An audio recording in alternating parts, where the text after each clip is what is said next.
Innst í Fljótsdal er Óbyggðasetrið, ótrúlega merkilegt safn sem Steingrímur Karlsson, sem oftast kallað Denni, rekur ásamt konu sinni Örnu Björgu.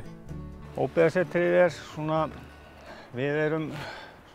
lítum okkur sem svona, viljum vera svona miðstöð sem með fjölbreytta starfsemi. Við erum með safn sem fjallar sögu óbyggðanna sem við settum upp svona lifandi hátt með alls konar leikmyndum og hljóðum og reyna að spila svolítið á skynfæri hjá fólki og erum með gistingu sem svona gisting á safni þema, þannig að í rauninni viljum við hafa upplifun og svona heildarupplifun, þannig að hvort sem þú ferð á veitingastæðin okkar þar sem við eldum fyrir framan gesti eða sefur í herbergjónum eða þú sleppur í gerðin sem þú farið á klósetti, það meira að segja eitthvað sem tengist upplifun og sýningu.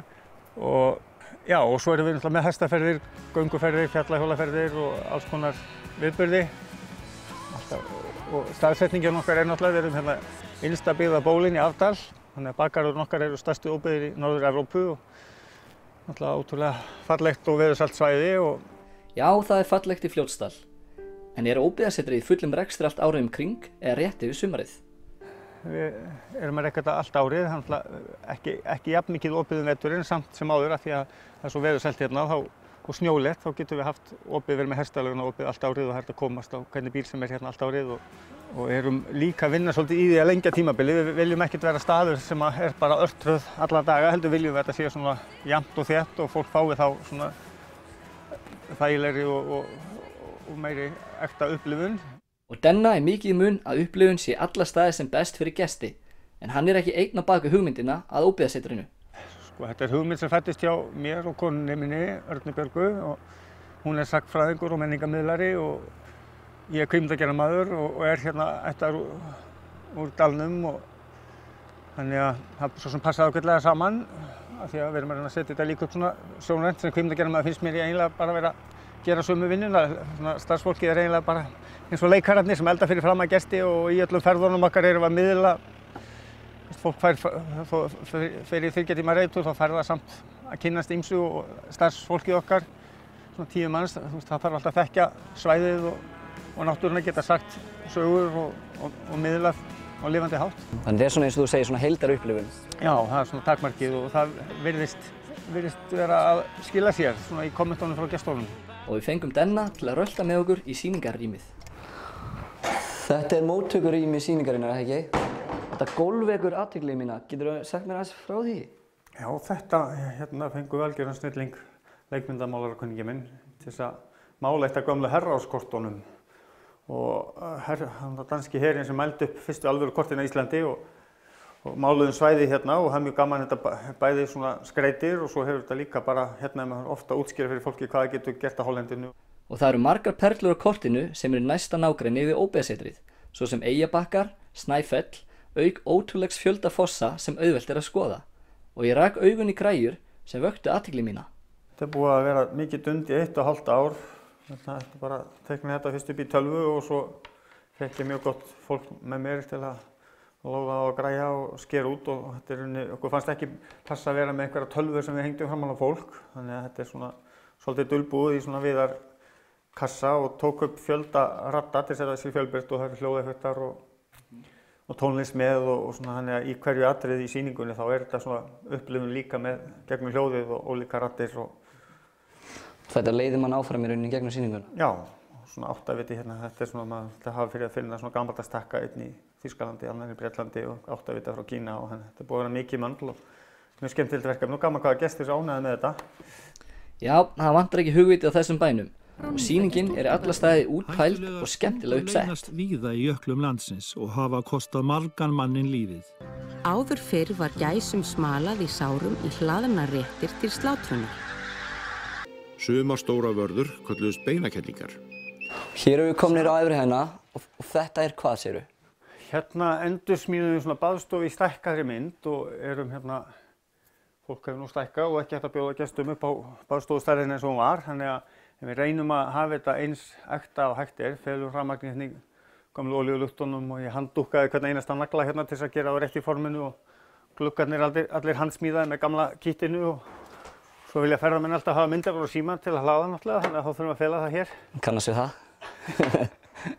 Og þetta tekur hversu marga gesti? Þetta er svolítið óhefbundin uppsetning hérna með þessum borðum núna því að við vorum með hóp hérna frá lúxusferðaskrifstofu í 5,5 tíma matarupplifunarferð, þannig að þau fengu ákveðna rétt í baðstofunni og upp í Reykjavík fengu bita hangikjöti og niður í Gamla bæ annað og búrinu og svona, þannig að þetta var svona sambland af sögu og matarupplifun sem gekk mjög vel. Því við hönnuðum þetta í rauninni þannig að rúmin, þetta rúm hér er tvöfalt og þetta einfalt. Þau getur rauninni öll smelst út og inn og skellum það upp eins og gamaldags borðum ef það eru einhverja veislur eða handverksnámskeið viðburðir. Þannig að það gefur þessu rými mikla möguleika. KK var hérna með rúmlega 100 manna tónleika einu sinni. Svo með lokrekkjur hérna í endanum og erum bara með góðar dýnur og sængur aðstæðar en svona hafa upplifuna svona eins rétta og hægt með hvernig gamli tími var. En hvers slags hópur er það sem sækir í að gista hana? Já, við erum með 5 típur af gistingu.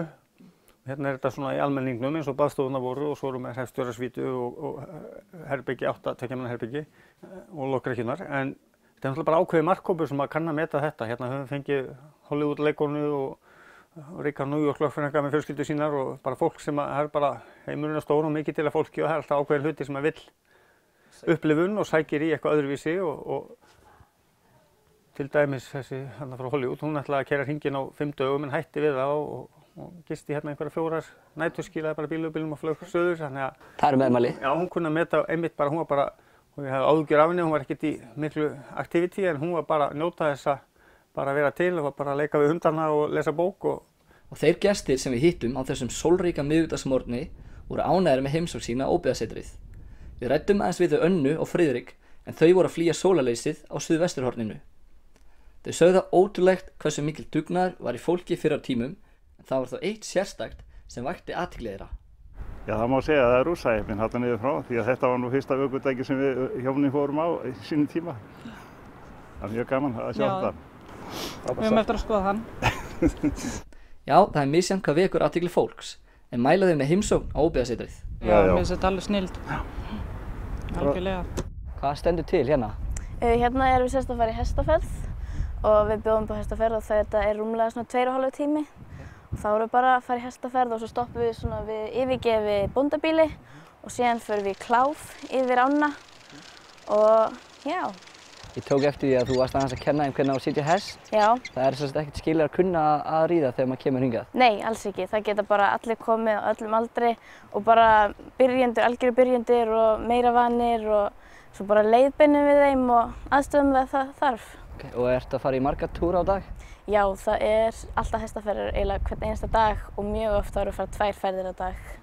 Og þú ert að starfa hérna í óbyggðasetrinu sumar? Já. Fyrsta sumarið eða hvað? Jú, fyrsta sumarið. Hvernig finnst þér að vera svona inn í dal allt sumarið? Bara, það er bara mjög fínt. Náttúrulega keyri hingað og þannig að ég enna bara yfir daginn og þetta er mjög svona friðsælt, gott veður, kemur fullt af fólki, þannig að, já. Þetta er góður staður til að vera á? Já, mjög góður staður. Hvað er á döfinni hjá þeim Denna og Örnu? Það stendur greinilega eitthvað til.